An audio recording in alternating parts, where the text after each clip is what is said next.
Bonjour à tous et à toutes et bienvenue dans l'Histoire du Rhum, le podcast. Je m'appelle Mathieu Lange, je suis passionné par l'histoire et la culture du rhum.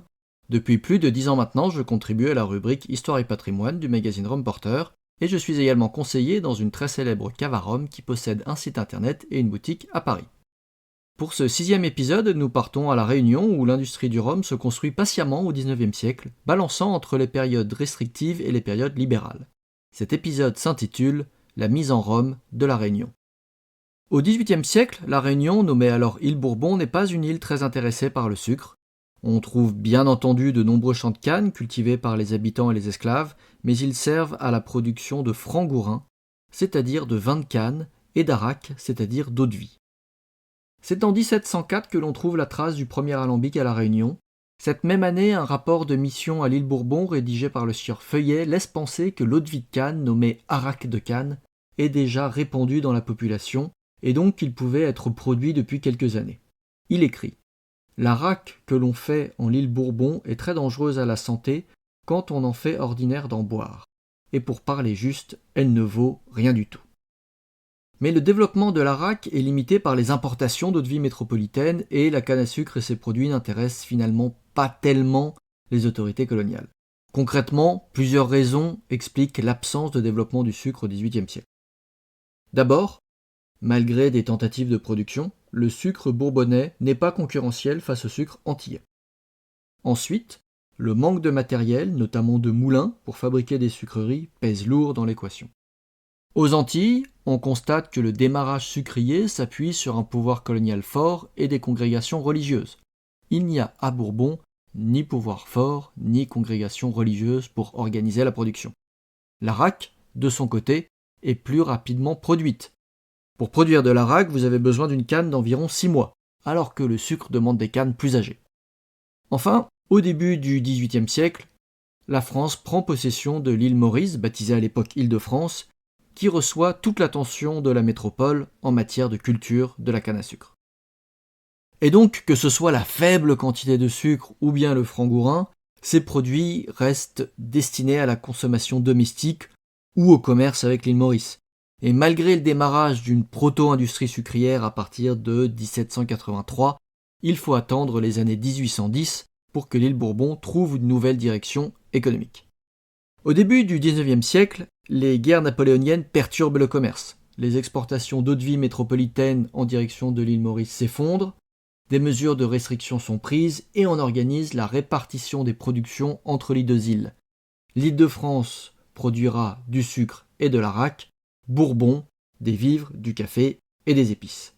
On interdit d'établir de nouvelles guildiveries, ancien nom désignant les distilleries, à Bourbon, et les alambics existants sont taxés fortement, causant ainsi leur quasi-disparition. Seuls 5 producteurs peuvent payer la taxe de 7000 francs sur les alambics. À l'été 1810, les Britanniques s'emparent de La Réunion. La taxation sur les alambics est immédiatement levée.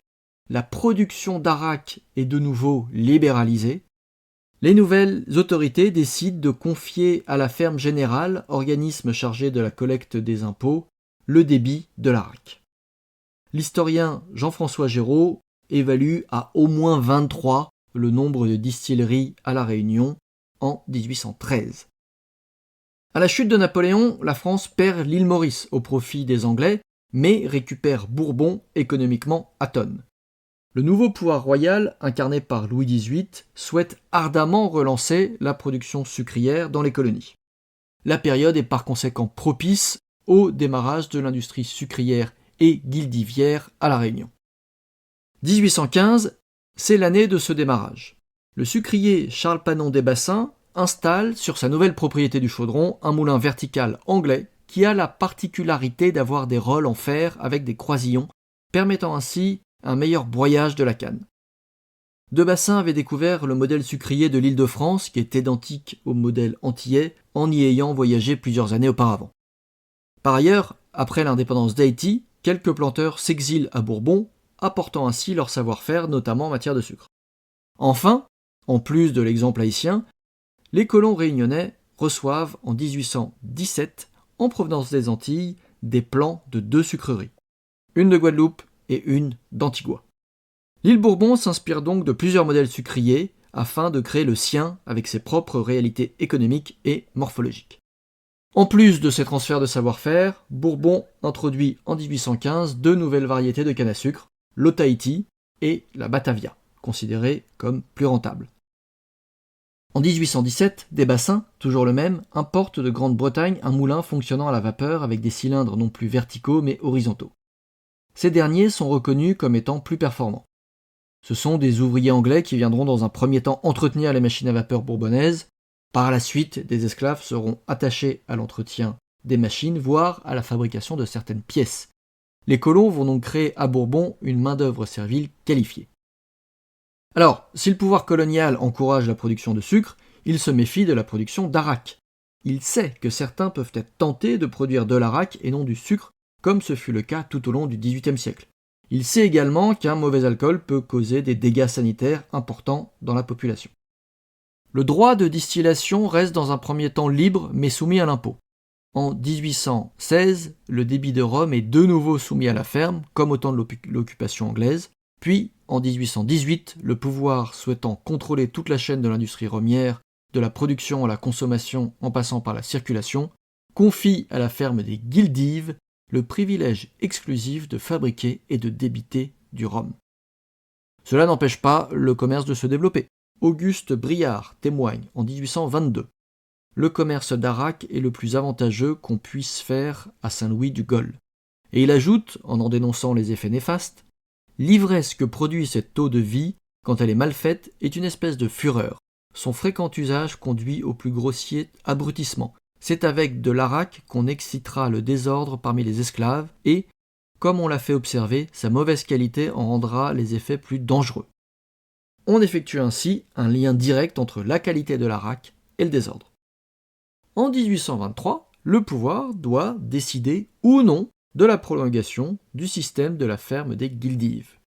C'est l'occasion d'établir un premier bilan de l'activité rhummière. Que dit ce bilan ? La production de rhum est assez élevée, voire trop, puisqu'on évoque la surabondance des rhums et aracs.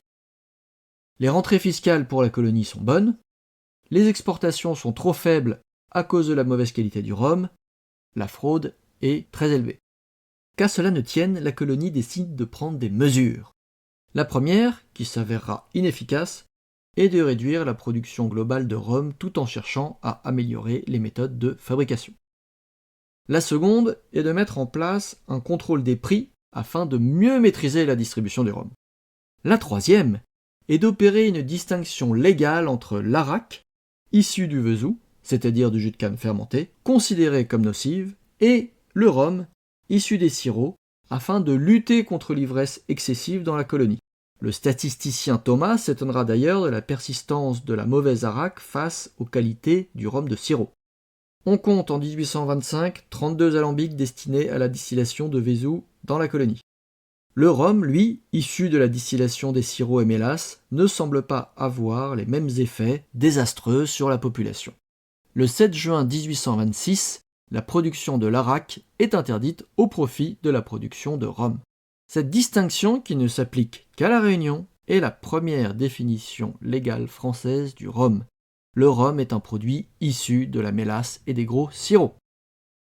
Dans les années 1830, le pouvoir colonial tente de réformer le système de la ferme afin de le rendre plus performant. Car dans l'immédiat, il a temporisé. En 1833, de manière inédite, il se tourne vers la population à l'aide d'un questionnaire composé de 14 questions afin de définir le rôle et les prérogatives de tous les acteurs de la filière rhum de l'époque. Parmi les questions posées, nous pouvons retenir celle-ci. Les sucriers seuls doivent-ils être admis à fabriquer du rhum ou convient-il de laisser cette industrie entre les mains de tous les habitants qui rempliront des conditions prescrites par la loi ? Autre question, doit-on limiter la quantité à fabriquer de cette liqueur et, dans le cas d'affirmative, à quelle quantité devrait-on limiter la fabrication ? Autre question, si le système actuel de la ferme des Guildives était changé, conviendrait-il que le gouvernement se chargeât seul de diriger la fabrication et le débit des rhums, ou serait-il plus convenable que ce privilège fût mis à l'enchère et conféré par adjudication à un ou plusieurs soumissionnaires, et dans ce dernier cas, quelle devrait être la durée du bail ? Autre question à titre d'exemple, quel serait le mode de surveillance le plus efficace pour empêcher la fraude? Nous avons donc là des questions très précises pour réformer le système. Plusieurs voies s'offrent au pouvoir colonial, celle du libéralisme, celle du dirigisme ou celle du semi-monopole privé sous contrôle. Mais on préfère de nouveau temporiser et dans l'immédiat le vrai changement vient de la technique. En 1838, Monsieur Vincent, un propriétaire de Bourbon, décide d'installer dans sa plantation le dernier modèle de machine à vapeur utilisé en métropole, l'appareil d'Hérault Écaille. Ce système, composé de la machine à vapeur, du moulin, des défécateurs et de la chaudière, permet d'augmenter la production de sucre de 30 à 40%. Le succès est tel qu'il n'a pas assez de canne à sucre dans sa plantation pour alimenter le moulin. Il doit acheter des cannes aux planteurs voisins. La production de rhum va augmenter considérablement dans les années suivantes grâce au formidable développement des techniques sucrières. La surface de canne cultivée passe de 12 548 hectares à 22 405 hectares en peu de temps. La production de mélasse augmente mécaniquement, mais son prix s'effondre. Ce qui pousse les sucriers à l'exploiter le plus possible, à appauvrir en sucre le plus possible leurs sirops avant de ne les revendre aux distillateurs ou de ne les distiller eux-mêmes, ce qui donne, in fine, un rhum de mauvaise qualité. En 1840, la production de l'île semble atteindre un premier pic avec 8 931 hectolitres de rhum produits.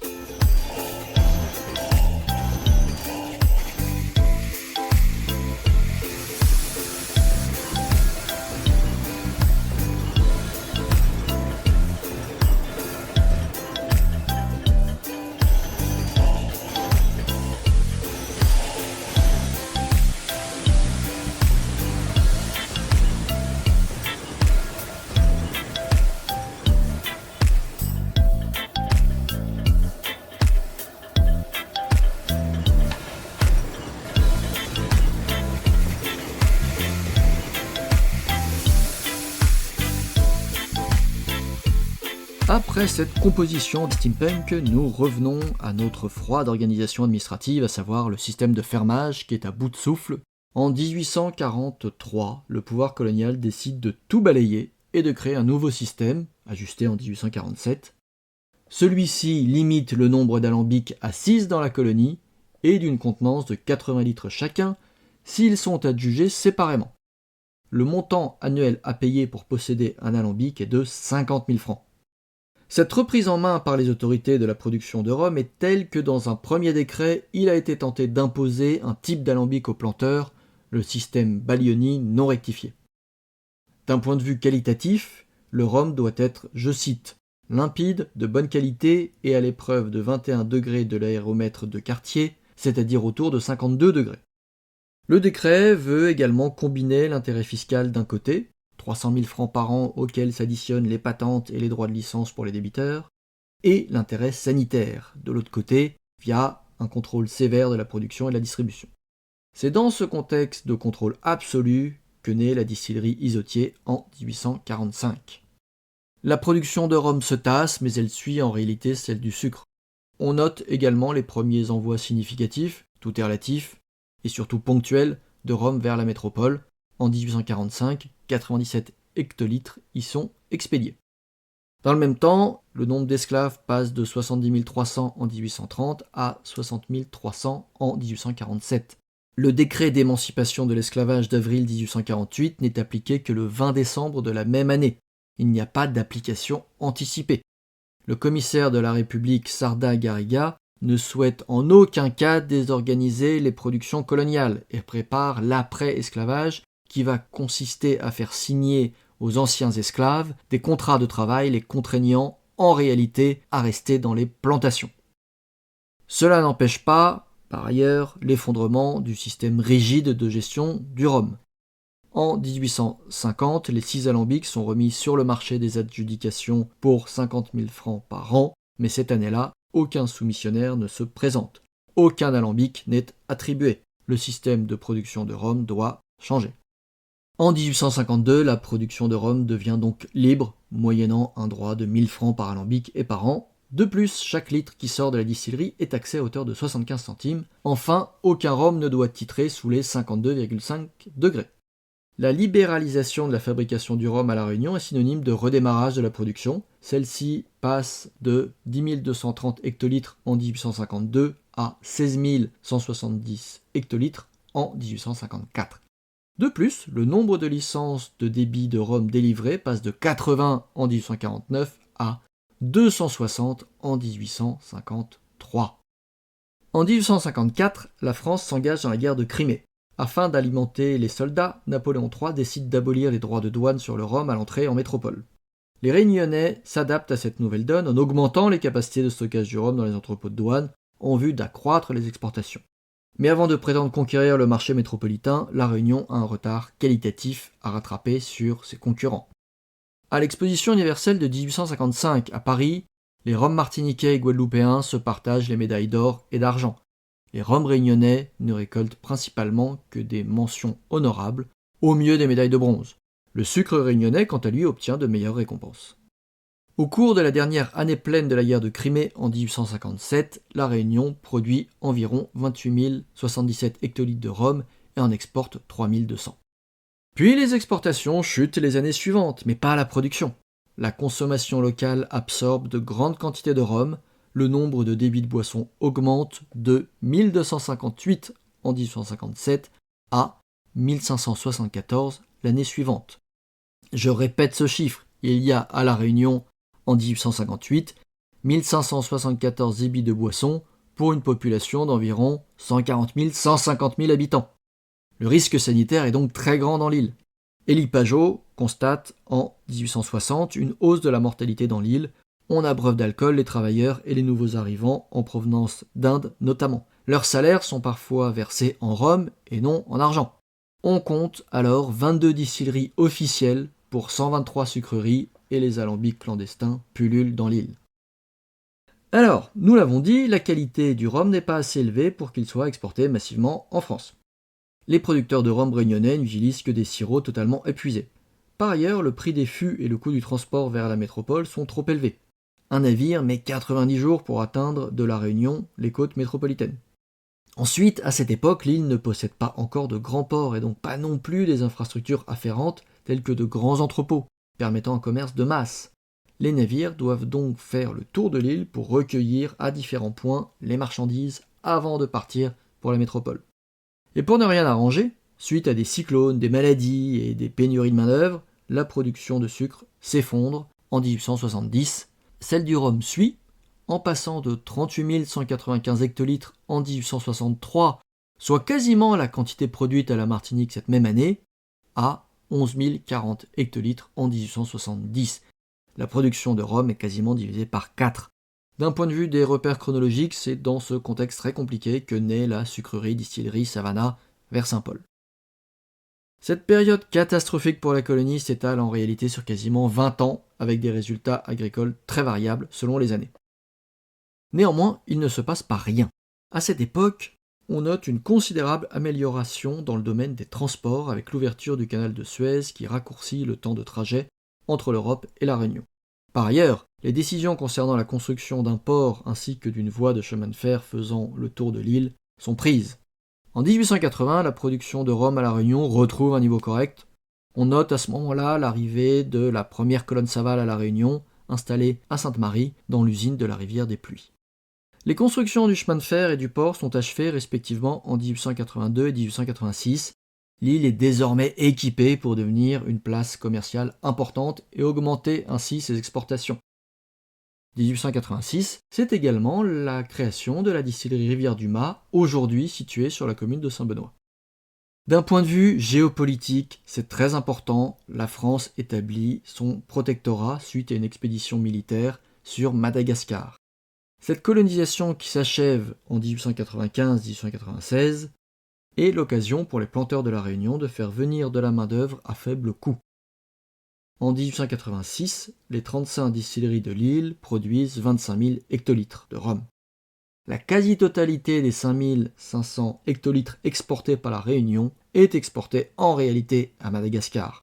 Cette nouvelle colonie est donc également un marché d'exportation pour la Réunion. Le travail de fond qui s'engage pour l'eau de vie de canne, travail repoussé depuis des années, est celui de la qualité, encore et toujours la qualité. Les rhums sont jugés à l'époque trop acides. Le progrès technique n'est pas assez utilisé par les distillateurs. Factuellement, le degré alcoolique seul les intéresse. Et plus globalement, les historiens Géraud et Leterrier ont démontré que le secteur sucrier dans sa globalité a accusé un retard technologique important dans cette seconde moitié du XIXe siècle, comparé aux Antilles françaises. En 1887, le gouverneur de l'île, inquiet de la crise sucrière mondiale qui frappe aussi la Réunion, juge encore trop rare la présence d'alambics perfectionnés. Il encourage les distillateurs à adopter toutes les avancées technologiques apparues les années précédentes. Il souhaite également que la Réunion profite de la crise des vignobles en France pour développer l'industrie du rhum au point de voir cette industrie supplanter celle du sucre. Je cite le gouverneur. « 1 kg de sucre peut fournir au moins 1 litre de rhum à 52 degrés, déclare-t-il. Le prix du sucre baissant toujours et celui du rhum s'élevant pour des causes que je viens d'exposer, il pourra être avantageux de ne faire que du rhum. Mais pour cela, il faut rompre avec la routine et se servir de tous les progrès accomplis par la science. » À l'aube de la décennie 1890, le soin apporté à la fermentation et à la distillation est plus grand. Les exportations décollent. En 1889, elles sont de 5772 hectolitres. L'année suivante, elles passent à 11 291 hectolitres. Elles augmentent encore à partir de 1895, lors de la prise de contrôle de Madagascar par la France. En moyenne, la Réunion exporte annuellement 18 122 hectolitres de rhum à 54 degrés dans la période 1895-1899. La consommation locale se stabilise autour de 15 000 hectolitres par an. Le 19e siècle rhummier de la Réunion est donc un siècle instable. La filière cherche son modèle, peine à trouver sa place à côté de l'industrie sucrière, souffre de l'éloignement de l'Hexagone, peine à importer les technologies modernes, et pourtant il s'agit d'un siècle où la prise de conscience du rhum s'affirme à la Réunion. Malheureusement, la situation du rhum au début du XXe siècle ralentit de nouveau. Des levures importées de métropole et testées dans la fermentation des mélasses ne portent que de faibles fruits, et l'expérience est malheureusement abandonnée. Les taux de sucre fermentescible contenus dans les mélasses restent inférieurs à ceux des Antilles. La fermentation à la Réunion dure en moyenne 3 jours et se produit en additionnant à la mélasse fraîche des mélasses en cours de fermentation. Perrault note en ce début du XXe siècle qu'il est produit de manière très exceptionnelle du rhum de Vesoux, c'est-à-dire à base de pur jus de canne, dans l'île. Les espoirs suscités les années précédentes n'aboutissent donc pas à la pérennisation du secteur, bien que les exportations de rhum connaissent un nouveau bond durant la Première Guerre mondiale. Il faudra attendre les années 1920-1930 pour voir les producteurs à La Réunion effectuer un nouveau travail qualitatif sur le rhum. Voilà. Je vous remercie de m'avoir écouté, j'espère que cela vous a intéressé, que vous avez appris des choses. Nous nous donnons rendez-vous au prochain épisode d'Histoire du Rhum, le podcast, donc je vous dis à très bientôt.